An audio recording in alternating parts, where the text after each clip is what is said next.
Good morning, my fellow YouTubers. It's been a little while. It's early morning Ash Wednesday. Remember, man, that you are ash. From ashes you came, and from ashes you shall return. And you know what's funny is that, the Catholic Church has something like a little bit less. Somewhere in between like 7 and 11 holy days of obligation. And holy day of obligation is, as a Catholic, you have to go to Mass every Sunday. And then you have these holy days of obligation, which normally do not fall on a Sunday, that you have to go to too. It's the most serious type of sin if you miss it, a mortal sin. But Ash Wednesday, you have, I forget the name of it, but people that only go to Christmas Vigil Mass or Christmas morning, Easter Vigil Mass or Easter morning, and Ash Wednesday. Even though Ash Wednesday is not a holy day of obligation, and you have all these other days that are. So they're missing the days of holy obligation, but they're making it to Ash Wednesday. So last year was the first year I missed in like 6 years, just because it's really, really crowded, and it's not a holy day of obligation. It's virtue signaling. These Catholics like to go around to work or go around all day running errands with the ashes on their forehead so that they look like they're Catholic. It really is kind of weird, because people are not big fans of death or dying, and that's kind of what it's symbolic of. People are not big fans of checking out of life, so why is this day so popular to go to Mass? It's the virtue signaling. It's to get the ashes on the forehead. So this trail usually has a lot of people on it, but I was able to get out here early enough to where I've only seen one person, so that's nice.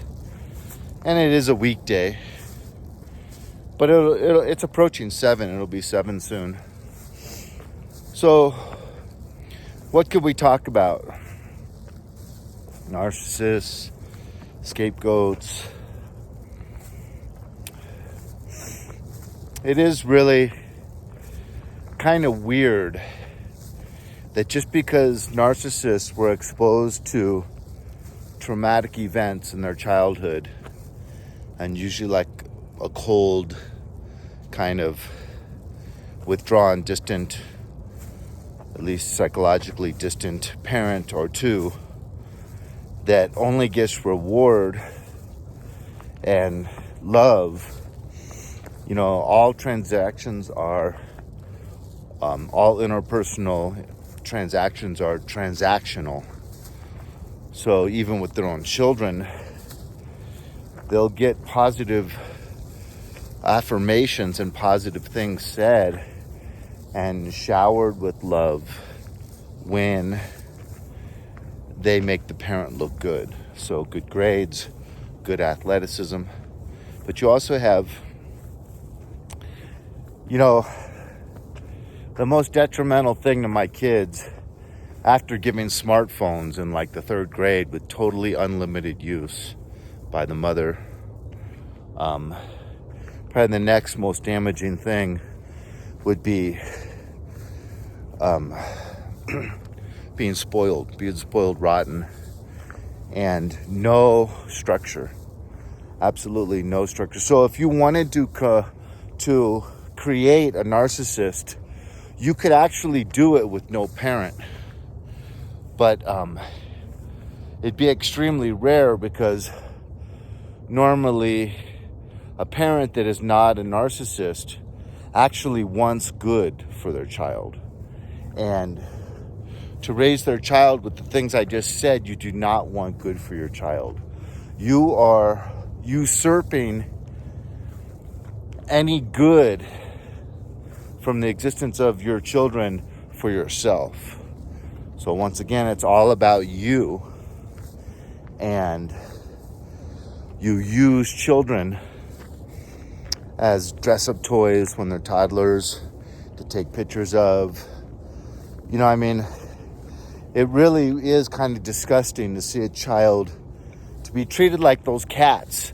The cats that people love to dress up in human clothing and take pictures of and post them on the internet. That's the way their children are actually used. Their children are kind of like these fun little play dolls, And of course, toddlers and young children have unconditional love and respect, admiration, pride, all of these things regarding their parent. So their parent can treat them any way they like. And these kids only want... Actually, the worse the kids are treated, the more the parent wants...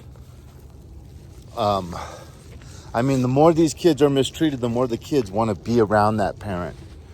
So that's what's really hard as the sane parent that knows developmentally what they need. It's okay to ignore them when they're crying as a 3-month-old baby, due to exhaustion, and they're about to fall asleep for a good 2.5-3 hour nap. You can let them cry for 5 minutes so that they fall asleep. So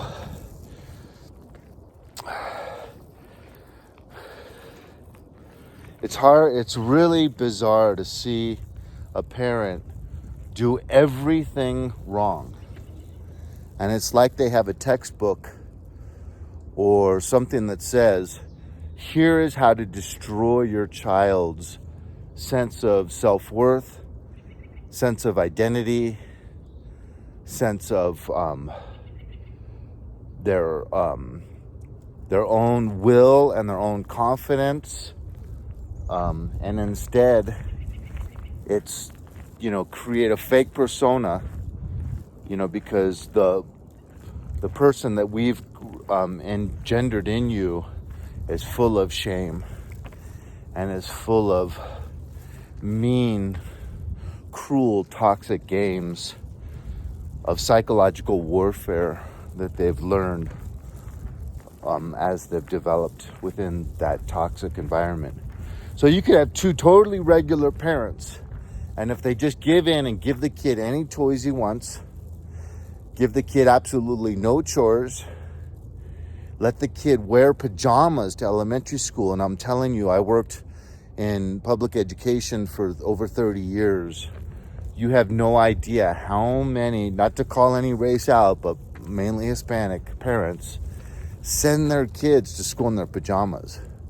And these kids that get sent to school in their pajamas are kids that sometimes will actually try to take a pillow too, so they can just put the pillow on the desk, lay their head down and sleep during the day. Now the parent's fully aware of this. The child's going to school in pajamas, taking a pillow, and has no bedtime. So they can stay up playing video games all night long. When they come home, no asking, do you have homework? They're allowed to go straight on the video games, play them as long as they want, and no questioning about, do you have homework? Can I help you with your homework? Nothing. When you're doing your homework, do you have adequate pencil, paper, ruler? Do you have all the tape? Do you have everything you need? None of that.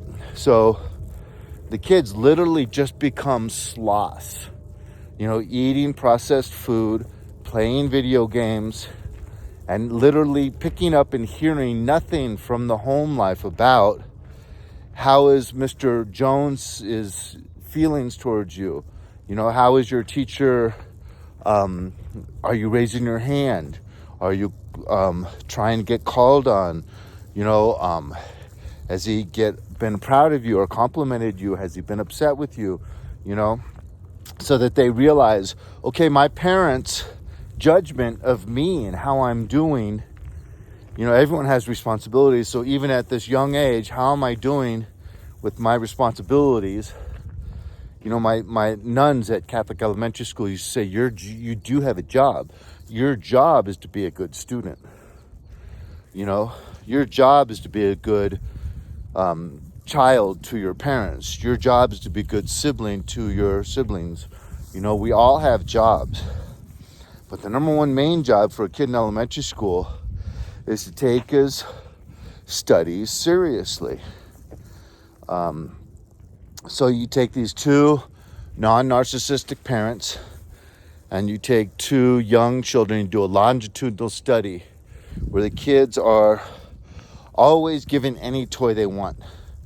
You know, at least me as a kid, I remember in the 70s, Christmas time, starting about like 2 or 3 months before Christmas, you start having a lot more ads on TV for toys. And that's where you get all your ideas for your Christmas list, you know? So get them absolutely everything they want off of seeing the ads of the new toys.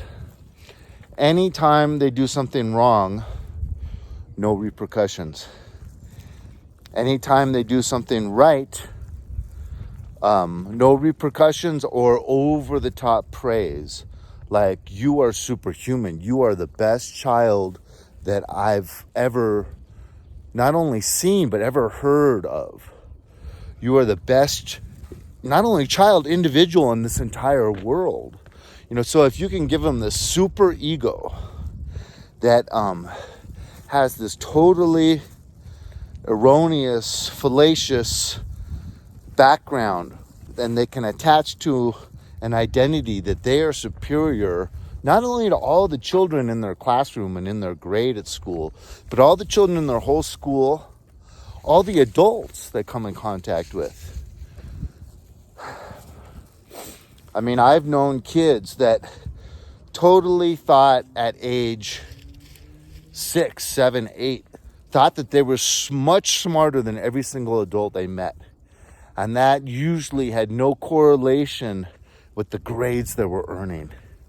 It had only to do with the ish that their parents spoon-fed them their total life. Because they're narcissists and they want their kids to be narcissists. So they build up this fake identity that they are superior to every child they meet, every individual, every human being they meet. You are at least worth 2 of them.